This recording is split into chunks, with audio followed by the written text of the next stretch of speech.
बिस्मिल्लाहिर्रहमानिर्रहीम। अस्सलाम वालेकुम। हकीकत टीवी साइंस एंड हेल्थ में खुश आमदीद। जापान में इस वक्त क्या हो रहा है? स्कूल्स बंद हो रहे हैं, सड़कें खाली हो रही हैं, मॉल्स क्लोज हो रहे हैं, स्टोर बंद हो रहे हैं, शट डाउन हो रहे हैं। आपको सड़कों पर गलियों में बहुत कम गाड़ियां नजर आएंगी या बिल्कुल नजर नहीं आएंगी। लोग अकेले बैठकर खाना खा रहे हैं। जितने यहाँ पर शहर हैं, टाउन्स हैं, ये असल में सहरा का अब एक नक्शा पेश कर रहे हैं। और सूरत हाल ये है कि शहर खत्म होते जा रहे हैं। सबसे बढ़कर लोग ज्यादा मर रहे हैं और पैदा होने वालों की तादाद बहुत कम है। मियाँ बीवी ने सेक्स करना छोड़ दिया है और लोग जाकर बार के अंदर लोग ढूंढ रहे हैं जो उनसे बातचीत कर सके। ये दुनिया की तीसरी बड़ी मईशत जापान की सूरत हाल है। ये हुई कैसे है और ये कितने तबाहकुन है कि उसके पूरी दुनिया पर असरात क्या पड़ने वाले, इसको समझिए। देखिए, हुआ यूँ था कि जब अमेरिका ने जापान के ऊपर एटमी हमला किया तो जापान तबाह बर्बाद हो गया। उस वक्त ये जब लोग बच्चे पैदा करते थे तो आप जानते हैं बच्चे माजूर पैदा हो रहे थे 40 साल तक। तो जापान को एक बात समझ आ गई थी उस वक्त कि अगर हमने इतनी ज़्यादा तरक्की कर ली, बहुत ज़्यादा तरक्की कर ली, मेहनत कर ली, हम उस लेवल पर पहुंच गए कि अमेरिका, चाइना, पाकिस्तान, पूरा वर्ल्ड हमारा मोहताज हो गया, तो फिर अमेरिका ये गलती नहीं करेगा, तो हमें यही काम करना है। तो चाइना ने बड़े ज़बरदस्त तरीके से मेहनत की, उसकी पूरी कौम ने की और दुनिया की तीसरी बड़ी मईशत बने। लेकिन अब सूरत हाल ये है कि जापान की करीबन 12.5 करोड़ के करीब जो आबादी है वो इतनी तेजी से खत्म हो रही है कि आज से 100 साल के बाद हो सकता है जापान की आबादी बिल्कुल जीरो पहुंच जाए। इमेजिन कीजिए, पॉपुलेशन ही खत्म हो जाए। और इस वक्त हालत ये है कि आप शॉपिंग सेंटर्स में जाएं, आपको खाली नजर आते हैं, घोस्ट टाउन बने हुए। ऐसा लग रहा है कि वहां पर कोई जिन्नात रहते हैं या वहां पर कोई और मखलूक रहती है, आपको बिल्कुल ही नजर नहीं आएगा।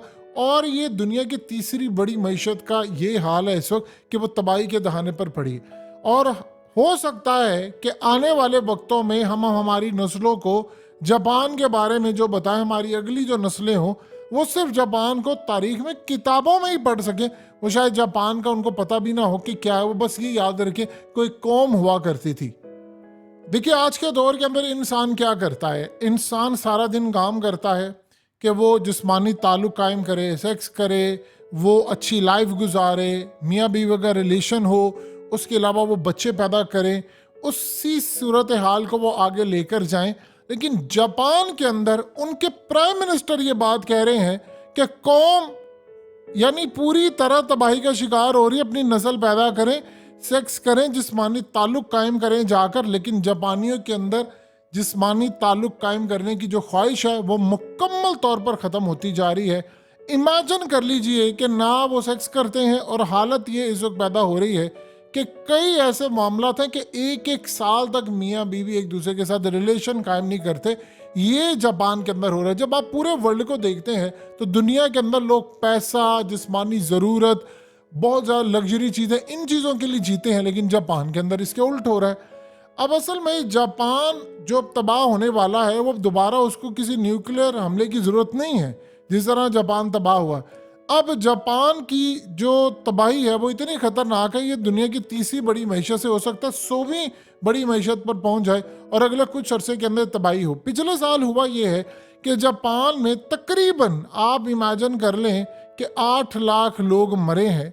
होना ये चाहिए था कि जापान के अंदर तकरीबन कोई 15 लाख लोग नहीं पैदा होते, लेकिन जो पैदा होने वालों की तादाद है वो आधी तो छोड़िए, उसका 20% भी नहीं है। तो इस सारी सूरत हाल के अंदर वहाँ हुकूमत क्या कर रही है? वो कह रहे हैं कि भाई खुदा का वास्ता है कि आप आगे बढ़े, यानी वो बार बार लोगों को समझा रहे हैं कि हम लोग बिल्कुल हिस्ट्री के अंदर आप किताबों में पढ़े जाएंगे, आगे बढ़ें, इसको समझे बात को। सवाल ये पैदा होता है कि जापान में ऐसा क्यों है? क्यों वहाँ पर उनको ना सेक्स की नीड है, ना बच्चे पैदा करने का उनका दिल करता है? असल में हुआ ये था कि 1980 की दहाई से ये सारा मामला ख़राब होना शुरू हुआ। 1980 में जब ये सारा मामला तबाह हुआ, लेकिन असल में ये जो बड़ा डिक्लाइन था वो 2010 में शुरू हुआ। उनकी आबादी घटते घटते अब बहुत ज़्यादा कम हो गई है। जब 90 की दहाई थी तो इनके लीडर्स को अंदाजा हो गया था कि ये मामला बहुत ज़्यादा ख़राब हो जाएंगे और उन्होंने फैसला ये कर लिया था कि हमने आबादी बढ़ानी है। लेकिन प्रॉब्लम ये हुई है कि उसकी मेन एक वजह थी कि असल में जब जापान के ऊपर एटमी हमला हुआ तो वो बच्चे पैदा करते थे, एक तो वो माजूर और बहुत सारे मामला। दूसरा, वहाँ पर उन्होंने फैसला ये किया कि हम दिन रात मेहनत करेंगे। देखिए, आप जब एक हादसे से गुजरते, आपने अपने लोगों को मरते हुए देखा है, तो आपकी नस्ल में उसका ट्रॉमा रहता है कि लोग मर गए, हमारे बच्चों को मरते देखा, तो बच्चे पैदा करने को वो तैयार नहीं थे। फिर आहिस्ता आहिस्ता उन्होंने इतना वर्क हार्ड किया कि आज सूरत हाल ये है कि उनकी पूरी की पूरी लाइफ जो है वो टेक्नोलॉजी, तरक्की, लग्जरी, पैसा, इन चीज़ों के गिर्द अब घूमना शुरू हो गए। जापान के अंदर लोग शादी नहीं करते और ये सबसे बड़ी वजह है कि जापान के अंदर जो बर्थ रेट है वो इतना कम है। जब जापान में हमला हुआ था तो उस वक्त तकरीबन उनके 2.5 लाख के करीब लोग मर गए थे और इसी तरह फिर जापान के साथ मुआहदा हुआ, सारा कुछ हुआ। लेकिन इस सारी सूरत हाल के अंदर उन्होंने अपने आप को रिकवरी तो कर ली, लेकिन ये उनको नहीं पता था कि हमें इतनी ज़्यादा जो ये रिकवरी करें, हम इतनी मेहनत करें, अपनी तरक्की। आप देखिए, जापान की प्रोडक्ट्स दुनिया में टॉप के ऊपर है आज भी, लेकिन उनको ये नहीं पता था कि हमारी जब इकोनॉमी ग्रो होगी तो हमारी पॉपुलेशन ख़त्म होती जाएगी। जापान में इस वक्त मसला ये है कि वहाँ पर रोबोट ज़्यादा है, वहाँ पर हर तरह का जो स्टाफ है उसकी कमी इस वक्त हो चुकी है। अब होता ये है कि जापान असल में सेक्स फ्री सोसाइटी बनता जा रहा है, यानी वहाँ पर लोग सिंगल रहना ज़्यादा पसंद करते हैं। वहाँ पर जो मियाँ बीवी है उनके दरमियान रोमांस और जिस्मानी जो ताल्लुक़ होता है वो असल में इतना कम है कि आप अंदाज़ा कर लें कि हर 4 में से एक जापानीज़ लाइफ टाइम शादी नहीं करता। यानी अगर आप इस सारी सूरत हाल में देखें तो 25% जापानीज शादी ही नहीं करते, और जो बाकी शादी करते हैं उनमें भी उन्होंने बताया है कि उनमें ख़ास तौर पर याद रखिएगा कि 45% जो जापानीज वुमेन है वो असल में उनको कोई इंटरेस्ट नहीं होता कि वो किसी तरह का कोई सेक्सुअल कांटेक्ट करें। इसी तरह 25% जो मर्द हैं उनके साथ भी मामला नहीं। अब वो कहते हैं उसकी सबसे बड़ी वजह ये है कि जापान ने जब तरक्की का मामला शुरू किया तो लॉन्ग वर्किंग आवर्स थे, यानी जितने ज़्यादा लॉन्ग वर्किंग आवर्स थे, सुबह से लेकर रात तक मेहनत करते थे। उनको यही था कि हमने सारा काम करना, आगे बढ़ना है। अब होता ये है कि इस वक्त जापान की रूटीन ये है कि अगर लेट से एक शख्स है, उसकी बीवी है, उसका एक बच्चा है या बच्ची है, तो वो जब सुबह से लेकर रात तक वर्किंग करके आते हैं तो आने के बाद उनके घर के अंदर उनके बच्चा या बच्ची या बीवी वो ऑलरेडी सो चुके होते हैं, उसका खाना टेबल पर मौजूद होता है, रैप किया होता है। अब इस सूरत हाल में उनके लिए नया नहीं है, हमारे लिए बड़ी अनहोनी चीज़ हो सकती है। असल में उनके जो जब से वो एटम बम गिरा था तब से लेकर अब तक उन्होंने अपनी 3-4 जनरेशन में यही चीज़ देखी है। अब हुआ यह है कि वो आकर बजाय सेक्स के थ्रू अपनी नीड करने के या कुछ, क्योंकि वहाँ पर पाकिस्तानियों की तरह हार्मोन्स चेंज नहीं होते, हमारे यहाँ पर खाना, मौसम, ये सारी चीज़ें इतनी ज़्यादा वहशत है कि हर जगह पर सेक्स और ये तमाम चीज़ें, वहाँ ये मामला बिल्कुल डिफरेंट है। अब वो लोग आकर करते ये हैं कि उन्होंने अगर रिलैक्स करना होता तो वो वीडियो गेम्स खेलते। आप देखिए जापान ही वीडियो गेम्स कितनी ज़्यादा बना रहा है और वो वीडियो गेम्स खेलते। अगर किसी के 50 साल भी है तो भी घर आकर वीडियो गेम खेलता है, खाना खाता है, वह टीवी देखने का रिवाज है। इंटरटेनमेंट के उन्होंने बहुत सारे तरीके निकाले हुए हैं, ये उनके रिलैक्स करने की चीज़ है। लेकिन सेक्स के नज़दीक अभी तक वो जाते नहीं है और रोमांटिक टाइज जो होती हैं वो तो जापानियों के नज़दीक बहुत कम है। अब वो कहते हैं कि इस सारी सूरत हाल में मर्द हजरात वहाँ पर ये सोचते हैं कि शादी करना, बच्चे पैदा करना ये एक जॉब की तरह, वो समझ से हम ऑलरेडी एक जॉब कर रहे हैं तो ये हमारे लिए। अब औरतों का वहाँ तक सीन ये है कि वो कहते हैं कि अगर हम शादी करती हैं तो हमें प्रमोशन नहीं मिलती। यानी असल में वजह ये होती है कि वहाँ पर एक तो ऑलरेडी शॉर्टेज हो चुकी है लोगों की, तो वहाँ पर इशू ये होता है कि अगर कोई औरत जो है वो अगर शादी करती है तो उसका बॉस उसको नहीं रखता। उसकी वजह ये होती है, वो कहते हैं कि तुम प्रेग्नेंट हो जाओगी, जब तुम प्रेग्नेंट होगी तो फिर तुम छुट्टियाँ लोगी, फिर उसके बाद हमारे लिए गैप आएगा, हमारे काम को नुकसान होगा। तो लिहाजा इस सारी सूरत हाल के अंदर वहाँ पर लोग ज़्यादातर सिंगल रहना पसंद करते हैं। अब यहाँ पर एक अजीबोगरीब सूरत हाल है कि अगर ऐसी बात है तो क्या वहाँ पर उनको कोई सेक्स नीड नहीं है, जिस्मानी ज़रूरत नहीं है? असल में जापान के अंदर जो ख़ास तौर पर एक बड़ा अजीबोगरीब मामला है कि जापान में हम जिसे उर्दू में कहते हैं तबाइफ खाना, वहाँ पर बार्स हैं, ये बिल्कुल समझ लीजिए इसी तरह वहाँ बिजनेस चलता है जैसे आम रूटीन में आप किसी सैलून में जाते हैं, ग्रोसरी स्टोर है, वहाँ पर इस तरह के लोग हैं। अब ये भी एक बहुत बड़ी रीज़न है, मर्द हजरात वहाँ पर बड़ी तादाद में जाते हैं, ख़वातीन भी वहाँ पर जाती हैं बहुत बड़ी तादाद के अंदर, तो वो वहाँ पर जाकर अपनी ज़रूरत पूरी कर लेती है बजाय वो शादी करने के। जब ऐसी सूरत हाल होती है तो असल में उनके लिए ये शॉपिंग करना और ग्रोसरी करने के मुतरादिफ होता है कि यहाँ पर उनको कोई मसला, जब वो जाहिर सी बात अपनी ज़रूरत पूरी करके आते हैं और वहाँ पर इतनी आज़ादी है कि वहाँ पर आपको ओपन, यानी वो बुरा भी नहीं कोई वहाँ पर समझता कि कोई जाकर अपनी जिस्मानी ज़रूरत पैसा दिया, सर्विसेज ली और उसके बाद वो घर आ जाते हैं।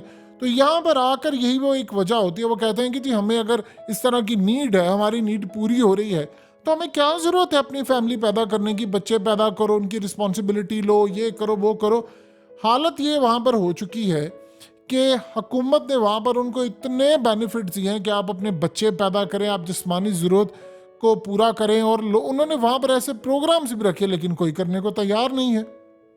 असल में जापान के अंदर बड़ा अजीबोगरीब मामला है कि वो अपने बॉसेस, अपने पेरेंट्स, ये इस तरह वहाँ से ऑर्डर्स लेते हैं। यानी जापान के अंदर याद रखिएगा, दोस्ती करना हमारे यहाँ जिस तरह होता है, ये कैजुअल कन्वर्सेशन या ख़ास तौर पर जो अजनबी लोग होते हैं उनसे गुफ्तगू करना वो बड़ा मुश्किल होता है। आप जापान में जाएं तो आपको ये चीज़ें बहुत ज़्यादा देखने को मिलती है।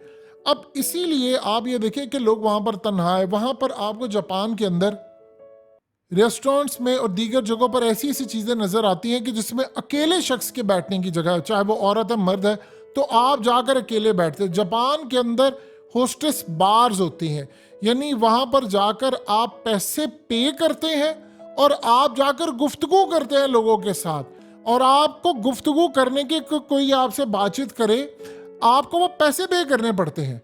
अब आप अंदाज़ा कर लीजिए कि ऐसी सूरत हाल में यानी क्या मामला होगा कि आपको सिर्फ बॉस है, आप हो, आपने काम लेना है, वहाँ पर जो बॉस ने कहा आपने करना है, आपने चुप करके घर आ जाना है। वहाँ पर आप सोचिए ज़रा कि अगर दो जन भी आपस में गुफ्तगू कर रहे हो, ये तो बड़ा रेयर केस वहाँ पर समझा जाता है।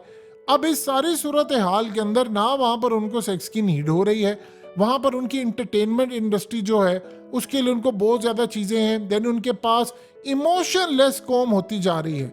अब वहाँ पर आम रूटीन में वेस्ट या एशिया की तरह तो नहीं होता कि आप गर्लफ्रेंड बना रहे हैं, ये कर रहे हैं, वो कर रहे हैं। बहुत हार्डली रेयर होना शुरू हो गया है कि वहाँ पर लोग इतना ज़्यादा काम करते हैं, इतना ज़्यादा काम करते हैं जिसकी वजह से ना वो शादी को इंटरेस्ट देते हैं, डेटिंग नहीं करते वहाँ पर लोग।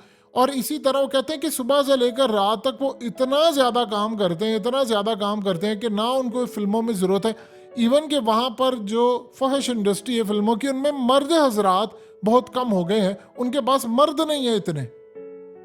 अब जापान में एक चीज़ देखने को मिली है कि वहाँ पर जब औरतें प्रेग्नेंट होती हैं तो 70% औरतें जो होती हैं वो असल में प्रेग्नेंट होने के बाद अपनी नौकरी छोड़ देती हैं।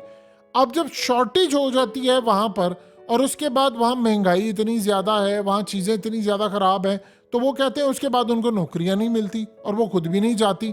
70% छोड़ देती, बाकी जो जाती हैं उसके बाद जाकर कोई उनको अगर लेट से रिप्लेस कर चुका है या उस बंदे को कोई नुकसान हो गया तो वो वहाँ पर एडजस्ट होना वो बड़ा मुश्किल है।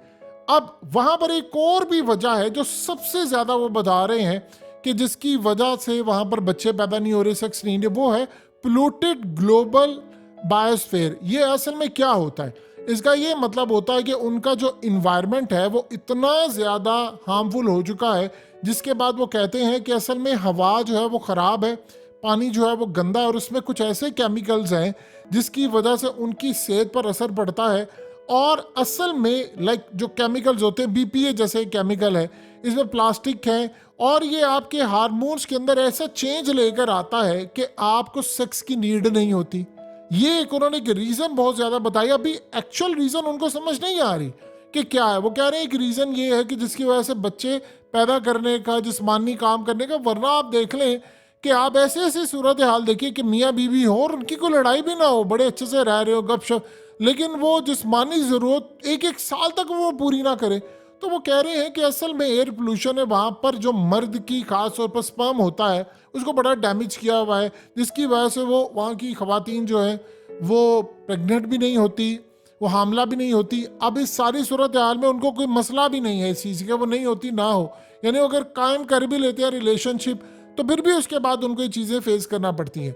अब वो कह रहे हैं कि जो कुछ केमिकल्स हैं जो उनके फूड के अंदर आ गए जिसकी वजह से सारा मामला हो रहा है। अब सवाल यहाँ पर ये पैदा होता है कि अगर जापान के अंदर ऐसे केमिकल्स ऐसी चीज़ें हैं जिसकी वजह से उनको सेक्स नीड नहीं हो रही, तो आप फिर इतना बता दीजिए कि अगर ये मामला है तो फिर पाकिस्तान के अंदर जो है वो हार्मोन्स इतनी तेजी से बदल रहे हैं, लोगों को सेक्स नीड इतनी ज़्यादा है, तो उसका क्या किया जाए। इसका मतलब है कि अगर वहाँ ये एक्सपेरिमेंट हुआ है कि वहाँ पर उन्होंने कोई केमिकल छोड़े तो यहाँ पर भी छोड़े होंगे, और अगर इस सारी सूरत हाल के अंदर यहाँ तो और बहुत सारे इश्यूज आ जाते हैं।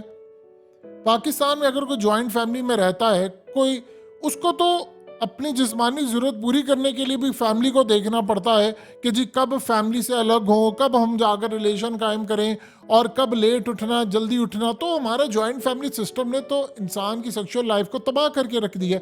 लेकिन जापान के अंदर वो कह रहे हैं कि ख़ास तौर पर याद रखिएगा फिश के अंदर ऐसे केमिकल है बहुत सारे, उन्होंने कहा चांसेस कम होते जा रहे हैं बच्चे पैदा करने के। और उन्होंने कहा है कि असल में वो जो पोल्यूशन है वहाँ पर उससे लोगों को स्ट्रेस होता है, और स्ट्रेस की वजह से मर्द और औरत के अंदर बच्चे पैदा करने की सलाहियत कम है। देखिए पाकिस्तान का स्ट्रेस डिफरेंट है, उनका स्ट्रेस ज़रा अलग है। वहाँ पर केमिकल्स वो कह रहे हैं कुछ ऐसे हैं जिसकी वजह से आपको हेल्थ इशू हो रहे हैं। हेल्थ इशू होने की वजह से इस सारी सूरत हाल के अंदर लोग, उन्होंने यहाँ तक कहा कि टोक्यो छोड़कर चले जाएं, दूसरे शहरों में जाकर आबाद हो, हम आपको बड़ी फैसिलिटीज़ देंगे, बहुत कुछ देंगे, आप बच्चे पैदा करें। लेकिन वहाँ पर कोई रहने को तैयार नहीं। उसमें एक और भी बड़ी अजीबोगरीब बात है कि जापान के अंदर जो कुछ नौजवान नस्ल होती है 20 या 30 साल की, वो असल में अपने पेरेंट्स के साथ रहते हैं और पेरेंट्स ही उनको पालते हैं। देखिए पाकिस्तान के अंदर भी माजी के अंदर पेरेंट्स पालते रहे, आज भी बहुत सारे पेरेंट्स हैं उनके बच्चे टेक ओवर करते हैं, चाहे वो गवर्नमेंट जॉब से हो या बिजनेस हो। लेकिन इस सारी सूरत हाल के अंदर जब वो खुद आज़ाद जापान में नहीं होते तो वो ये समझते हैं ठीक है हम गेम्स खेल रहे हैं, वो ज़्यादा तो उनको बड़ा शौक है गेम खेलने का, हम इंजॉय करें, इंटरटेनमेंट की इंडस्ट्री हमारी बहुत अच्छी है। तो वो कहते हैं ठीक है माँ बाप हमें कमा कर दे रहे हैं, हमें क्या ज़रूरत है अपना काम करने की। वो इसीलिए भी शादी वहाँ पर नहीं करते, जब वो शादी नहीं करते तो वो बच्चे पैदा नहीं करते। लेकिन प्रॉब्लम तो वहाँ पर ये आती है कि सवाल ये है कि अगर वो बच्चे पैदा नहीं कर रहे तो फिर उनकी नीड भी नहीं हो रही, तो बात वही आ जाती है कि उनके पानी में, उनके खाने में ऐसी ऐसी चीज़ें हैं जिसकी वजह से वो शादी नहीं करते। अब यहाँ पर वो कहते हैं कि फाइनेंस का वहाँ बहुत ज़्यादा मसला है, वहाँ बहुत सारी चीज़ें हैं। लेकिन इसमें एक बड़ी अजीबोगरीब बात है कि दुनिया के वो ममालिक जहां पर हालात इकोनॉमिक वाइज ज्यादा खराब है वहां बच्चे ज्यादा लोग पैदा करते हैं, जबकि जापान के अंदर जो आम लोगों की निस्बत जो है, अब आप ये देखिए कि उनके पास बंदे नहीं है तो उन्होंने 68 ईयर्स जो है रिटायरमेंट प्लान उन्होंने कर दिया है। आप देखिए इससे होता क्या है, उनका नुकसान क्या हो रहा है, बच्चे लोग पैदा नहीं करे, तो जब आप बच्चे पैदा नहीं करें तो वहां पर जो हाउसिंग सोसाइटीज हैं उनको नुकसान हो रहा है। लोग गाड़ियां ज्यादा नहीं खरीद रहे क्योंकि वो शादी नहीं करते, वो माँ बाप की गाड़ी है वही चला लेते हैं, खुद भी वो चला लेते हैं, तो वो गाड़ियां भी ज्यादा नहीं बिक रही, दुकानों पर रश भी नहीं है, नस्ल पैदा नहीं हो रही, तो शॉपिंग सेंटर भी खाली होना शुरू हो गए हैं। इसी तरह उनको और बहुत सारी चीज़ों का मसला वहाँ पर आ रहा है, और वो बड़ा अजीबोगरीब मसला है। वो ये है कि उनको जो ख़ास तौर पर नए घर होते हैं वो वहाँ पर इतने आपको सस्ते मिल जाएंगे क्योंकि वहाँ पर ख़रीदार कम है और सप्लाई वहाँ पर बहुत ज़्यादा है। तो इसी तरह हाउसिंग मार्केट को नुकसान पहुँचा तो उनकी इकॉनमी को भी नुकसान पहुँच रहा है। अब इस सारी सूरत हाल के अंदर लोग वहाँ पर सिंगल रहना पसंद करते हैं, और वो कहते हैं कि जी हमारी इनकम जितनी है वो असल में लग्जरी आइटम्स के ऊपर पैसा लगाते हैं, एंटरटेनमेंट पर लगाते हैं, ट्रैवल करना उनको पसंद है, और ख़ास तौर पर वो अपनी ट्रेडिशनल जो चीज़ें हैं उनके ऊपर वो ज़्यादा फोकस करते हैं। तो फैमिली का उनको इस सारी सूरत हाल में कोई ज़्यादा इंटरेस्ट नहीं होता, और ये जापान के अंदर नफ्सियाती मसाइल भी बहुत ज़्यादा अब जन्म लेना शुरू हो चुके हैं। आप ये देखें कि बूढ़े जितने हैं उनके लिए सेंटर्स बने हुए हैं, उनको हैंडल करना पड़ता है, वो फूड ऐसा खाते हैं जिस फूड की वजह से उनकी उम्रें बहुत ज़्यादा होती हैं। अब वहाँ पर टेक्नोलॉजी के एडवांस होने की वजह से वर्चुअल रियलिटी, आर्टिफिशियल इंटेलिजेंस, अब उन्होंने काम ये किया कि वो आर्टिफिशियल इंटेलिजेंस की वजह से रोबोट और ये दूसरी चीज़ें उनके साथ वो गुफ्तगू करते हैं, तो वो कहते हैं कि हमें क्या ज़रूरत है कि अपना कोई पार्टनर ढूंढने की। उसमें एक और भी बड़ी अजीबोगरीब बात है कि वहाँ पर सजेशन दी गई कि आप गैर मुल्कियों को लाकर यहाँ पर बसाएं। अब वो वर्कफोर्स तो बुला रहे हैं पूरी दुनिया से काम करने के लिए, लेकिन उनको एक खतरा है। वो कह रहे हैं कि उन ममालिक से लोग लेकर आए जहाँ पर बच्चे ज़्यादा पैदा करते हैं, जैसे अफ्रीका है, नाइजर है, अफ्रीकन कंट्रीज में बहुत ज़्यादा बच्चे पैदा होते हैं, पाकिस्तान में है, इंडिया में भी वो कहते हैं। तो वो ये कह रहे हैं कि इन ममालिक से आप वर्क फोर्स लेकर आएँ, यहाँ पर लाकर आबाद करें और जापानीज़ औरतों को कहें कि उनके साथ शादी करें और फिर उनकी नीड पूरी होगी, ऐसा ऐसा कर उनको समझने वाला होगा, रोमांस, प्यार, ये वो। लेकिन वहाँ पर जापानीज़ को ये मसला है कि अगर ये ऐसा होता तो हमारी जो नस्ल है वो अगले कुछ अरसे के अंदर, यानी आप 20, 25, 30, 40, 50 साल बाद मिक्स हो जाएगी और फ्यूचर के अंदर इन्हीं का गलबा हो जाएगा और जापानीज नस्ल ही खत्म हो जाएगी। एक उनको ये भी खतरा वहां पर लगा होता है। तो वो कह रहे हैं कि हमें ये समझ नहीं आ रही कि असल में हम इसको कैसे मैनेज करें। यानी वो फिर खालिसतन जो जापानी नस्ल है वो तो खत्म हो जाएगी, उसमें मिक्स हो जाएगा सारी, यानी पूरी तरह जो वर्क फोर्स है वो तो बूढ़े होते जा रहे हैं। यानी आप ये अंदाजा कर लें, उनकी हुकूमत ने इनिशिएटिव लिए हैं कि वो कह रहे हैं कि आप लोग सबसे पहले जब बर्थ रेट अपनी पैदा करेंगे, हम आपके बच्चे पैदा करने, उसकी फैमिली की कास्ट, स्कूल जाने, एल्डरी केयर और ये तमाम चीज़ें, हम इस सारी चीज़ों का ख्याल रखेंगे। स्कूल वहाँ पर शट डाउन हो रहे हैं, ख़त्म होते जा रहे हैं, घोस्ट टाउन बन रहे हैं। उन्होंने कहा कि आपको पैसे मिलेंगे, जितने बच्चे पैदा करेंगे हर बच्चे का पैसा मिलेगा, आपको फैसिलिटीज़ देंगे, आपके बच्चों के डायपर तक के लिए हम आपको फैसिलिटी देंगे, आपको स्टॉलर देंगे, हर चीज़ देंगे, आप बस बच्चे पैदा करें। आपको हर महीने अलाउंस मिलेगा, बेनिफिट्स मिलेंगे, आपको हर तरह से जो कपल हैं उनको कमिटमेंट्स मिलेंगी, उनको छुट्टियां मिलेंगी कि आप बच्चे पैदा करें। आप सोचिए ज़रा, इतनी सारी फैसिलिटीज़ होने के बावजूद वो कह रहे हैं कि जी हमने तो बच्चे पैदा ही नहीं करने। अब सरकार ने वहाँ पर कैंपेन चलाई है, आपका रिश्ता ढूंढने के लिए लोगों को कहा है कि हम आपका फ्री में रिश्ता ढूंढेंगे आपके लिए। उन्होंने ऐसी डेटिंग ऐप्स और बहुत सारी चीज़ें, सारा कुछ वहाँ पर वो इंट्रोड्यूस करवा रहे हैं। वो कह रहे हैं हम आपके लिए बहुत कुछ करेंगे, आप सिर्फ बच्चे पैदा करें। अगर आप बच्चे पैदा करेंगे तो ही फ़ायदा होगा। अब इस चक्कर के अंदर आप अंदाज़ा कीजिए कि वो मियाँ बीवी आपस में सेक्स करें, उसके लिए भी वो बहुत सारी चीज़ें कर रहे हैं, लेकिन अभी तक उनको इस बात की समझ ही नहीं आ रही कि इसका आउटकम क्या होगा। बार बार वो लोगों को कह रहे हैं कि यार आप बच्चे पैदा करें, मियाँ बीवी को कहते हैं आपको छुट्टियां मिलेगी, घर जाए, कोई रोमांटिक माहौल बनाए। वो ऐसी फिल्म इंडस्ट्री लेकर आ रहे हैं, कुछ चीज़ें बना रहे हैं, आपको फिल्में दिखाते हैं कि आप ये करें वो करें। सारा कुछ करने के बावजूद भी उनको अभी तक ये समझ नहीं आ पा रही कि भाई हम करें तो करें क्या। कोई यहाँ पर बच्चा पैदा करने को तैयार नहीं। अब चाइना की पॉपुलेशन वो भी डिक्लाइन होना शुरू हो गई है, यूरोप वो ऑलरेडी फेस कर रहा है। तो ये जितनी सोसाइटीज़ हैं, जितनी तरक्की याफ्ता हैं, ये ऐसा ऐसा ख़त्म होना शुरू हो गई हैं और यहाँ पर लोग बच्चे पैदा नहीं करें। अब इमेजिन कर लें, दुनिया खाने के लिए, अयाशी के लिए जीती है और वहाँ पर किसी को सेक्स की ज़रूरत ही नहीं पड़ी। यहाँ तक ये सूरत हाल होती है कि मियाँ बीवी एक एक साल तक सेक्स नहीं करते, लेकिन उनको अभी ये समझ नहीं आ रही कि हम अपनी पॉपुलेशन को बचाएं कैसे। हकीकत टीवी साइंस एंड हेल्थ की इस वीडियो के नीचे कमेंट ज़रूर कीजिए, अपनी राय का इजहार ज़रूर करें और इस वीडियो को हर जगह शेयर करते हुए चैनल को सब्सक्राइब ज़रूर करें।